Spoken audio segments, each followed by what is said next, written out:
Right బులెటిన్లో breaking news చూస్తున్నాం. రాష్ట్రంలో తొలి విడత పంచాయతీ ఎన్నికలు చెదురుమదురు ఘట్టంలో మినహా ప్రశాంతంగా ముగిశాయి. ఉదయం 7 గంటలకు ప్రారంభమైన పోలింగ్ మధ్యాహ్నం 1 గంట వరకు కొనసాగింది. 1 గంట లోపు క్యూ లైన్లో ఉన్న వారికి ఓటు వేసే అవకాశాన్ని కల్పించారు. అనంతరం మధ్యాహ్నం 2 గంటల నుంచి కౌంటింగ్ మొదలుపెట్టగా సాయంత్రం 6 గంటల లోపు మెజార్టీ స్థానాల్లో ఫలితాలు వెలువడ్డాయి. వార్డుల సంఖ్య ఎక్కువగా ఉన్న గ్రామాల్లో అర్ధరాత్రి వరకు కౌంటింగ్ ప్రక్రియ కొనసాగుతూ ఉంది. తుది ఫలితాలు వెల్లడించేందుకు ఆలస్యమైంది.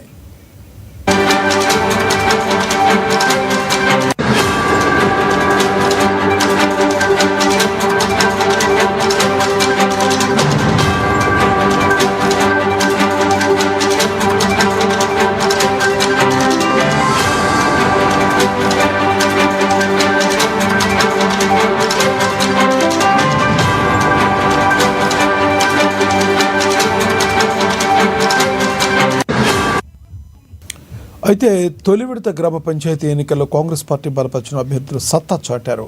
మెజార్టీ స్థానాల్లో కాంగ్రెస్ జెండా ఎగిరింది. 2872 స్థానాల్లో ఆ పార్టీ అభ్యర్థులు గెలుపొందారు.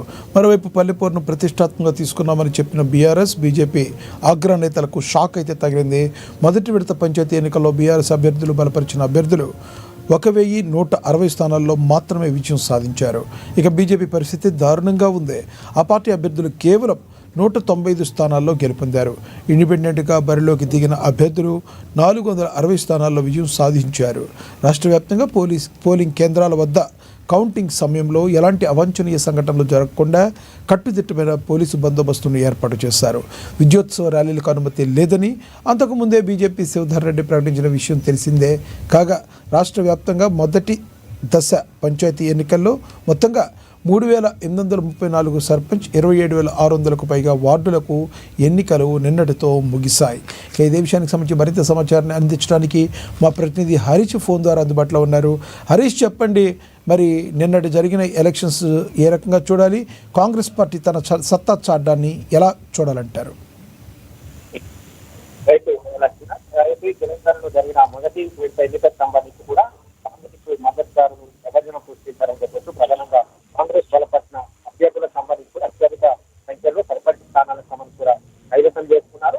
గతంలో అంటే ఏదైతే నోటిఫికేషన్ ఇష్యూ అయిన తర్వాత విత్డ్రా తర్వాత ఏకగ్రీవాలకు సంబంధించి కూడా కాంగ్రెస్ ఏదైతే మద్దతుదారు ఏకగ్రీవాలకు కూడా అత్యధికంగా కొనసాగిన నేపథ్యం కావచ్చు. మొత్తంగా ఏకగ్రీవాలు అలాగే కాంగ్రెస్ మద్దతుదారుల నిన్న విజయం సాధించిన సర్పంచ్ స్థానాలకు సంబంధించి కూడా మొత్తంగా 2383 స్థానాల్లో కాంగ్రెస్ పార్టీ ఏదైతే కాంగ్రెస్ జెండా రెపరెపలాడిన నేపథ్యం అయితే కనిపిస్తుంది. రెండో స్థానానికి సంబంధించి కూడా కాంగ్రెస్ పార్టీ అలాగే ప్రతిపక్ష టీఆర్ఎస్ బీజేపీ పార్టీకి సంబంధించి కూడా రెండో స్థానానికి మూడో స్థానానికి బీజేపీ పార్టీ వెళ్ళిన పరిస్థితి అయితే ఉంది. టీఆర్ఎస్ మద్దతు తెలిపిన ఏదైతే అభ్యర్థులకు సంబంధించి కూడా 1146 మంది ఏదైతే సర్పంచ్ స్థానాలను కైవసం చేస్తున్నారు. బీజేపీ 200 లోపు స్థానాలను నెగ్గింది. స్వతంత్ర అభ్యర్థులకు సంబంధించి కూడా 400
తొలి విడత గ్రామ పంచాయతీ ఎన్నికల్లో కాంగ్రెస్ పార్టీ బలపరిచిన అభ్యర్థులు సత్తా చాటారు. ఇదే విషయానికి సంబంధించి మరింత సమాచారాన్ని మా ప్రతినిధి హరీష్ అందిస్తారు ఫోన్ ద్వారా. హరీష్, చెప్పండి, కాంగ్రెస్ పార్టీ బలపరిచిన అభ్యర్థులు సత్తా చాటానికి గల ప్రధాన కారణం ఏంటి? ఏదైతే తొలి విడతలో 2383 స్థానాలకు సంబంధించి కూడా కాంగ్రెస్ పార్టీ మద్దతుదారులు ప్రపంచం సృష్టించారు. ఇక 2, 3 స్థానానికి సంబంధించి కూడా బీజేపీ బీఆర్ఎస్ పరిమితమైన నేపథ్యం అయితే కనిపించింది. ఇక మొత్తంగా ఏదైతే ఈ ఎన్నికలకు సంబంధించి కావచ్చు, ఏదైతే 12 సంవత్సరాల తర్వాత స్థానిక సంస్థల ఎన్నికలు జరుగుతున్న ఒకవైపు సీఎం రేవంత్ రెడ్డి నేతృత్వంలో కొనసాగిన మొదటి విడత ఎన్నికల్లో కాంగ్రెస్ పార్టీ క్లీన్ స్వీప్ చేసిన పరిస్థితులు అయితే కనిపిస్తా ఉన్నాయి. కొన్ని జిల్లాలకు సంబంధించి కూడా మొత్తంగా నల్గొండ జిల్లా కావచ్చు, ఇక్కడ ఖమ్మం జిల్లా కావచ్చు, ఇక మిగతా జిల్లాలకి సంబంధించి కూడా క్లీన్ స్వీప్ చేసిన పరిస్థితి ఉంది. ఇక ఉదయం 7 గంటల నుంచి 1 గంట వరకు సంబంధించి కూడా పోలింగ్ కొనసాగిన నేపథ్యం కావచ్చు, అర్ధరాత్రి 2 గంటల వరకు సంబంధించి కూడా కౌంటింగ్ కొనసాగిన నేపథ్యం అయితే కనిపించింది. ఇక చలి తీవ్రతను కూడా తట్టుకొని ఓటర్లంతా కూడా ముందుగా 6:30 గంటల నుంచి కూడా పోలింగ్ కేంద్రాల వద్ద బారులు తీరిన పరిస్థితి అయితే నేపథ్యం అయితే కనిపించింది. కాబట్టి అత్యధికంగా మహిళలకు సంబంధించి కూడా ఓటు వేసిన పరిస్థితి ఉంది. అలాగే మొత్తంగా ఏదైతే ఈ పోలింగ్ కేంద్రాల వద్ద సంబంధించి కూడా 53,57,277 ఓటర్లకు గాను 45,15,141 మంది ఏదైతే తమ ఓటు హక్కును వినియోగించుకున్న పరిస్థితి ఉంది. అత్యధికంగా సంబంధించి కూడా ఏదైతే యాదాద్రి భువనగిరి జిల్లాకు సంబంధించి కూడా 84.28% అత్యధికంగా ఓటింగ్ పోలింగ్ శాతం నమోదైన పరిస్థితి. దాని తర్వాత ఇక ఏదైతే ఖమ్మం జిల్లాకి సంబంధించి కూడా 92.88% సంబంధించి కూడా ఖమ్మం జిల్లాలో పోలింగ్ కొనసాగిన నేపథ్యం అయితే కనిపించింది. అత్యల్పంగా ఇక ఏదైతే నల్గొండ సూర్యాపేటకు సంబంధించి కూడా 90% పైగా కూడా ఓటింగ్ నమోదైన పరిస్థితి అయితే కనిపించింది. ప్రధానంగా కొన్ని చోట్ల సంబంధించి కూడా అర్ధరాత్రి వరకు కూడా ఏదైతే పోలింగ్ ఓట్ల లెక్కింపు కొనసాగిన నేపథ్యం అయితే కనిపించింది. కరీంనగర్, పెద్దపల్లి, రాజన్న సిరిసిల్ల, జగిత్యాల, ఆదిలాబాద్, నిర్మల్, మంచిర్యాల, నిజామాబాద్, కామారెడ్డి జిల్లాలతో పాటుగా నారాయణపేట, వికారాబాద్ జిల్లాలో కాంగ్రెస్ పార్టీ సంబంధించి కూడా మద్దతుదారులు ఎక్కువ స్థానాలకు అయితే ఘన విజయం సాధించిన పరిస్థితి అయితే కనిపిస్తా ఉన్నది. కాబట్టి ముఖ్యంగా కాంగ్రెస్ పార్టీ ఒకే ఎజెండాతో ముందుకెళ్లిన పరిస్థితి కావచ్చు.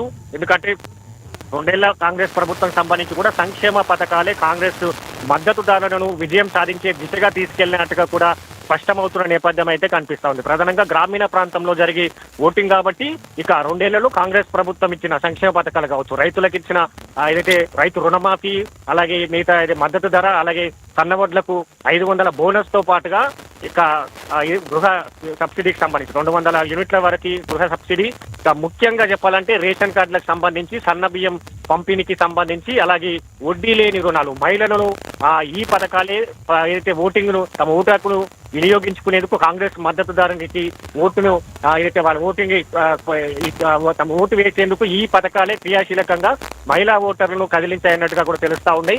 వైపు రైతులకు సంబంధించి కావచ్చు, రైతుల ఓటర్లంతా కూడా కాంగ్రెస్ మద్దతుదారు వైపే చూసిన పరిస్థితి అయితే కనిపిస్తా ఉన్నది. కాబట్టి ప్రధానంగా అభివృద్ధి పథకాల వైపే ఇక గ్రామీణ ప్రాంత ప్రజలంతా ఫస్ట్ ఫేజ్ లో అత్యధిక స్థానాలు సొంతం చేసుకుని సీఎం రేవంత్ రెడ్డి సంబంధించి కావచ్చు, పిసిసి చీఫ్ తమ మొదటి విడత తమ ఖాతాలో క్రెడిట్ చేసుకున్న పరిస్థితి అయితే కనిపిస్తా ఉన్నది. కాబట్టి ఇక ఏదైతే ఈ మెజార్టీ స్థానాలను కైవసం చేసుకున్న తర్వాత ఇప్పుడు 2వ విడత కావచ్చు, 3వ విడతకు సంబంధించి కూడా కాంగ్రెస్ పార్టీ ధీమాతో ఉన్నది. 2 విడతలు తమ పార్టీ మద్దతుదారులు గెలిచేందుకు అవకాశాలు ఉన్నాయి. తమ అభివృద్ధి కార్యక్రమాల వైపే ప్రజలంతా కూడా చూస్తా ఉన్నారు. కాబట్టి ఖచ్చితంగా ఈ 2 విడతల్లో కూడా మరో 2 విడతల్లో కూడా కాంగ్రెస్ పార్టీ మద్దతుదారుల ప్రభంజనం సృష్టిస్తా అన్నట్టుగా కూడా ఇప్పటికే ధీమా వ్యక్తం చేస్తా ఉన్నారు. క్రియాశీలకంగా చెప్పొచ్చు. ఎందుకంటే దీంట్లో మంత్రులు కావచ్చు, ఎంపీలు కావచ్చు, ఎమ్మెల్యేలు కావచ్చు క్రియాశీలకంగా తీసుకున్నారు. ఆ పంచాయతీలో తమ మద్దతుదారుని గెలిపించేందుకు వ్యూహాత్మకంగా ముందుకెళ్లారు. పథకాలను ప్రజలకు వివరించారు, పథకాల తీరును ప్రజలకు వివరించారు. గత పాలనలో ఏ విధమైన గ్రామీణ ప్రాంతాల్లో పాలన కొనసాగింది, 2 ఏళ్లలో కాంగ్రెస్ ప్రభుత్వం ఏర్పాటైన తర్వాత ఏ విధమైన పాలన కొనసాగింది, సంక్షేమ పథకాలు తమ వద్దకు ఏ విధంగా వచ్చాయి, ఇంటి వద్దకు ప్రజాపాలన సదస్సులు కావచ్చు, ప్రజాపాలన పేరుతో కూడా తమ గ్రామంలోనే సదస్సులు నిర్వహించి అక్కడే లబ్ధిదారులను ఎంపిక చేసి ఏదైతే నిజమైన లబ్ధిదారుల వరకు ఈ పథకాలను చేరవేసిన క్రమాన్నంతా కూడా మంత్రులు కావచ్చు, ఎమ్మెల్యేలు వీళ్ళంతా కూడా వివరించారు. ప్రజలకు సంబంధించి కూడా పథకాల వైపే చూసినట్టుగా తెలుస్తారు. ఎందుకంటే మెజార్టీ విశ్లేషణకు సంబంధించి కూడా ఇదే అంశాలను ప్రస్తావిస్తున్నారు. ఎందుకంటే కాంగ్రెస్ పార్టీకి సంబంధించి కూడా సంక్షేమ పథకాలు ప్రజలంతా కూడా కట్టుబడి ఉన్నారు. ప్రజలకు చేరిన సంక్షేమ పథకాలు వాళ్ళ లబ్ధి చేకూరింది. కాబట్టి వాళ్ళంతా కూడా కాంగ్రెస్ పార్టీ మద్దతుదారులకు ఓటు వేసి అయితే వాళ్ళని గెలిపించేందుకు పోలింగ్ కేంద్రాల వద్ద కూడా బారులు తీరిన పరిస్థితి ఉంది. మెజార్టీ స్థానాలకు సంబంధించి అంటే ఒక్కొక్క దగ్గర ఏదైతే డిపాజిట్ గల్లంతైన పరిస్థితులు ఉన్నాయి. బీఆర్ఎస్ కావచ్చు, ఈ 2 పార్టీలను దీటుకొని కాంగ్రెస్ పార్టీ హవా సృష్టించిందని చెప్పొచ్చు. Lakshminath, thank you Harish.